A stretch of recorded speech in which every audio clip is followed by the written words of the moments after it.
Jeff Bezos, no doubt a leader that many of our audience will be aware of, the founder of Amazon. We can talk a lot about what he's achieved and how great Amazon is as a business, George. But what I want to focus on in this episode is 5 key principles that I picked up from the book that are kind of synonymous with Bezos. Let's go through them together, and then we'll go through and dissect each one. So in summary, there are 5 kind of key mantras.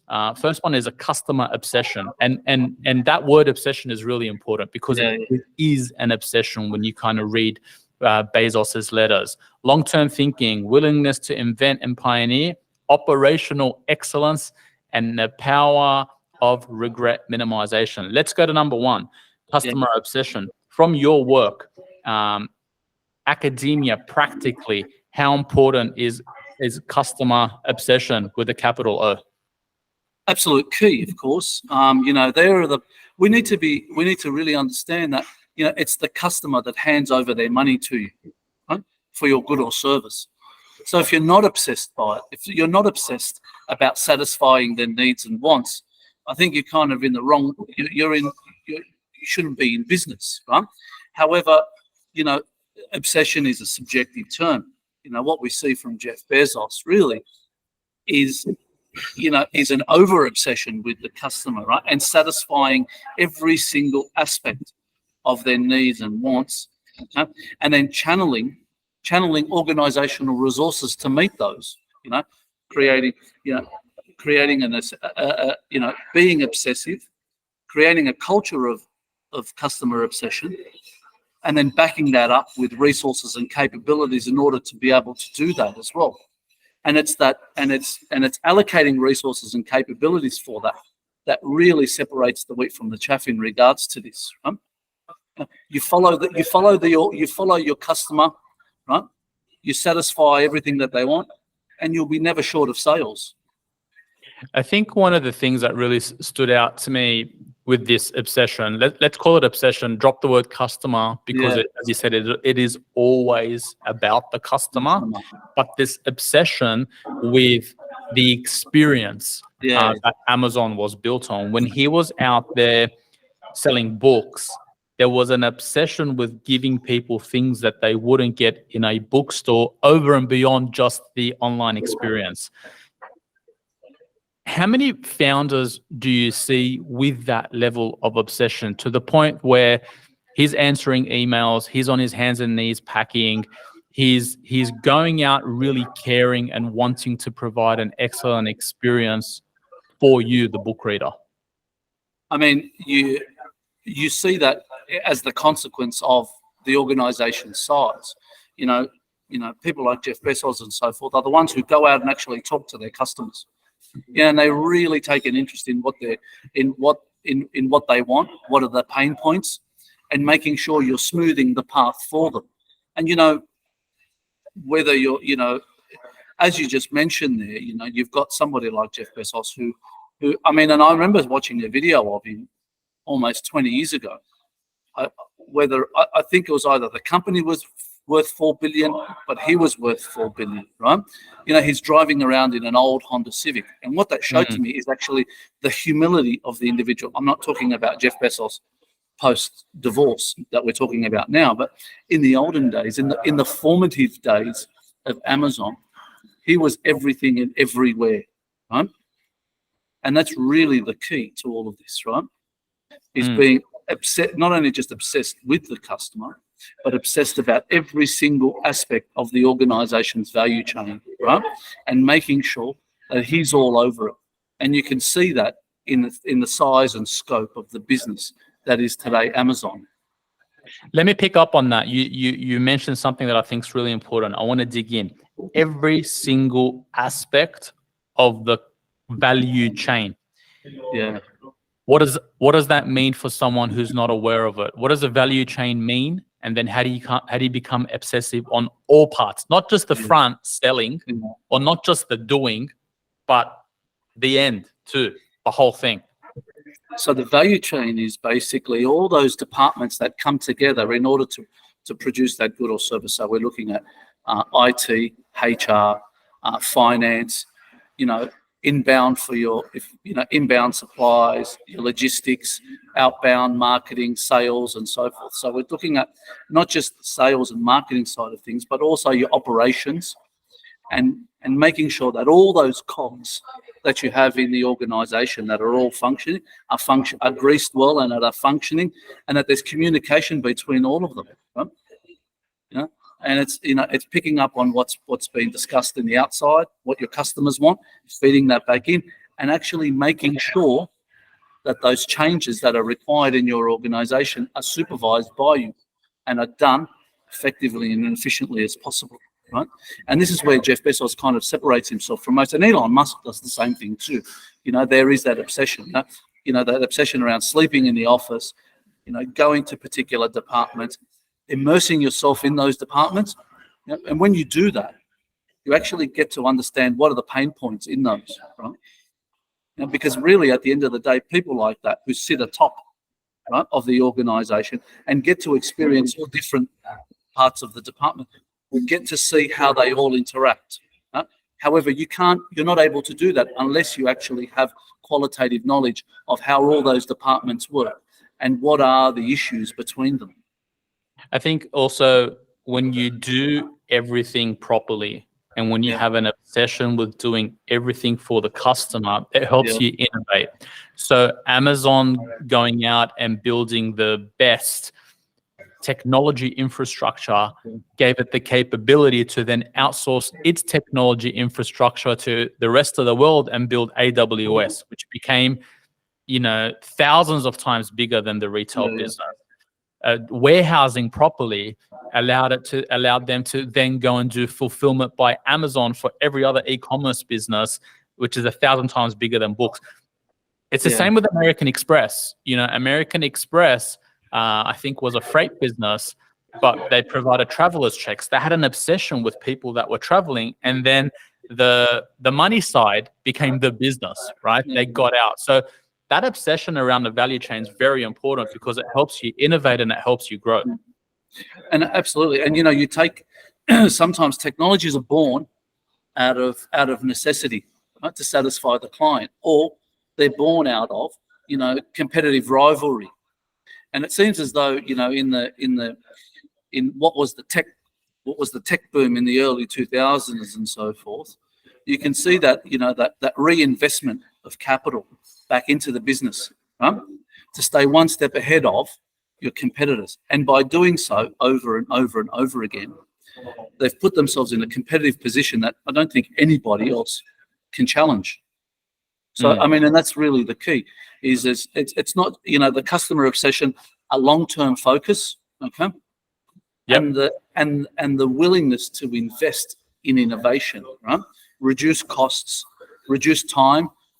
From an Amazon perspective, the time that it takes from an order taken to an order delivered, right, was really the key. And then you can set up those and then eventually, when that all comes together, you put yourself in a competitive position that I don't think anybody else can challenge. Yeah, you definitely build a moat around your business. We'll get to that in terms of how they thought about building that moat. But point number 2, you just touched on long-term thinking. A lot of times we get into business, we make decisions to survive today, and our survival today is important. Because if you don't survive today, you can't thrive into the future. But a lot of time we lose touch of that long-term vision. And as you said, during the tech bust in the early 2000s, Amazon's share price fell, I think, 98.5% from the top to the bottom. And their business was growing, and they doubled down on their investment because for him, it was about building a long-term business, right? Everything, it's day one mentality. How important is thinking long-term, and how do you implement long-term thinking in your business so you don't lose sight? Yeah, and that's really one of the challenges of business, Peter, is that, we're so immersed in the day-to-day, we're drowning in the business, right? Yet, what we need to do, either you have to have you have to have the self-will to do it yourself, or you have an external party do this for you, is to drag yourself out of the business every so often and work on the business.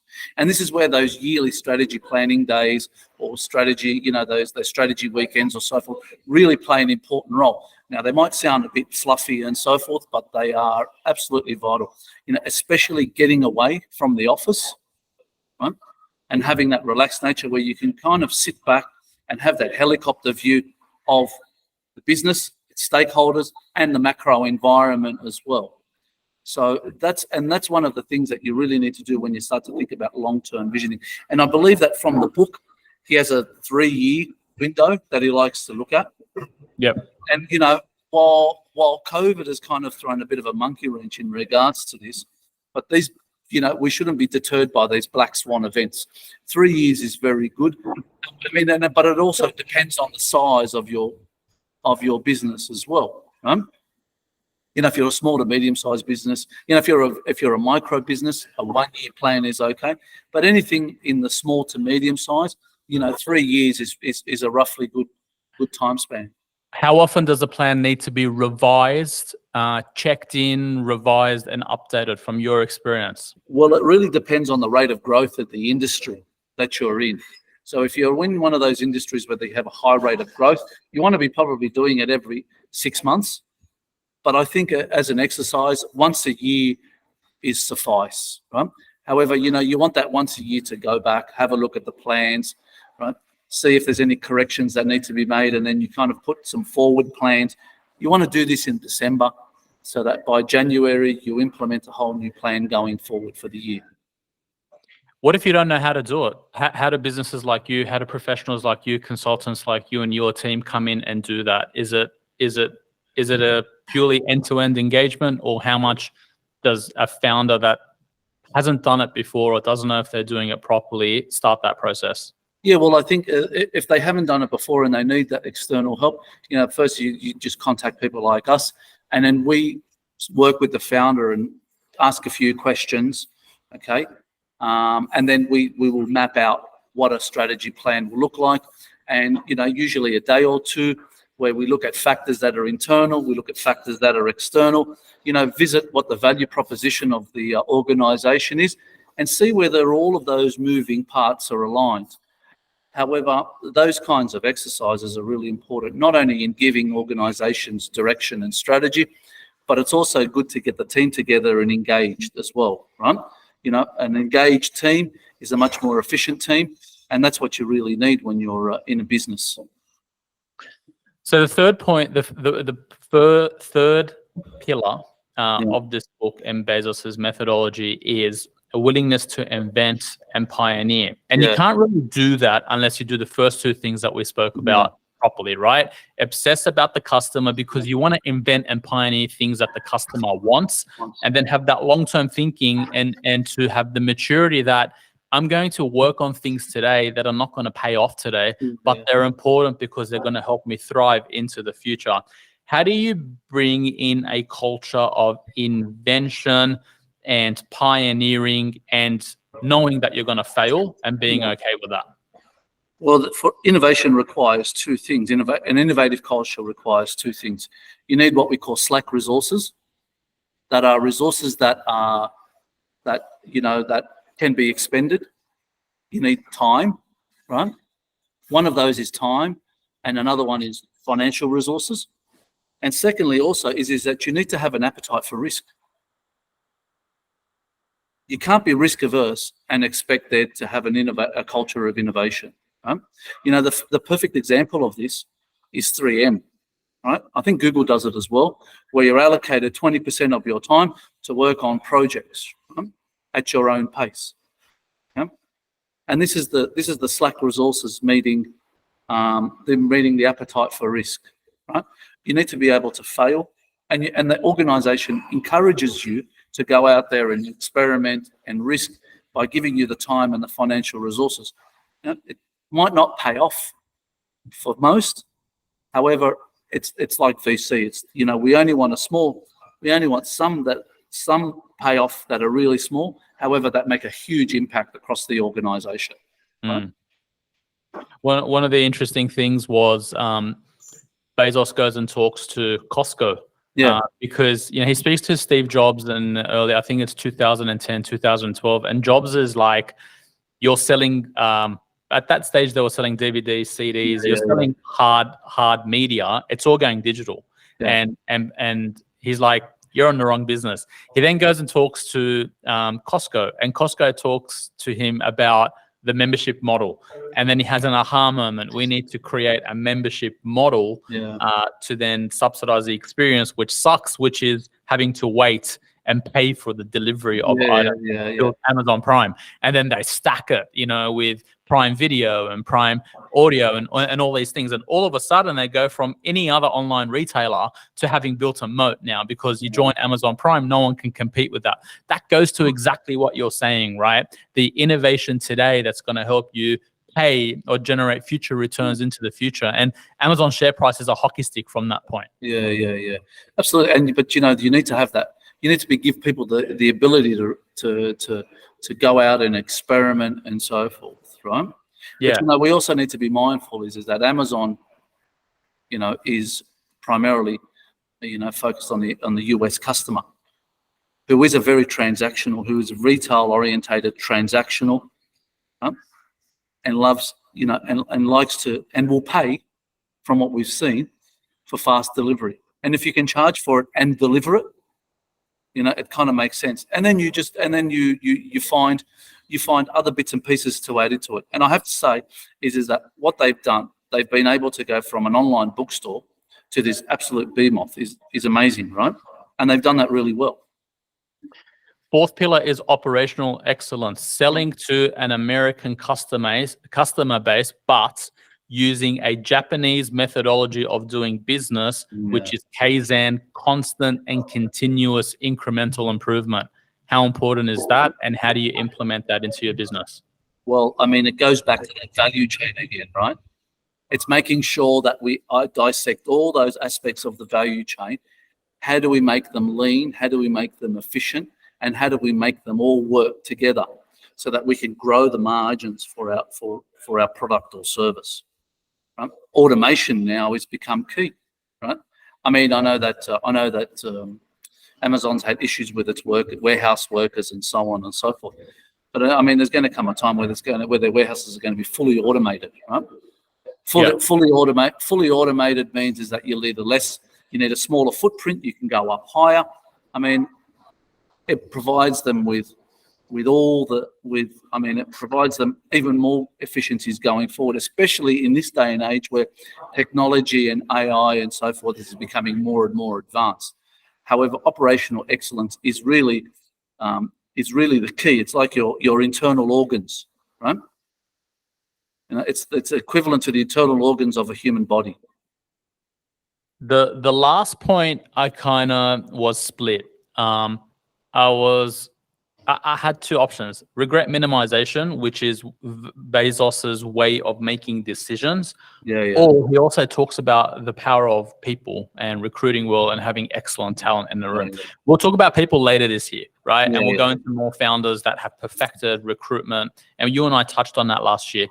Regret minimization framework is basically Bezos's principle of I want to make a decision today on the basis that am I going to regret having not done this in the future? Very powerful. Every single time we sit and contemplate something, it's a really powerful framework of deciding whether you should make a decision or not. How do you implement that in business, and how do you know what you're going to regret and what you won't regret? Well, we're always going to regret something that we've done, right? However, and this actually comes down to personal psychology. Nonetheless, the more successful you get, the regret of your decisions become less and less and less. You start to internalize those and go, well, listen, these are just strategic business decisions that I was ill-informed about. And that's where errors come from, nothing other than the lack of information to make a decision.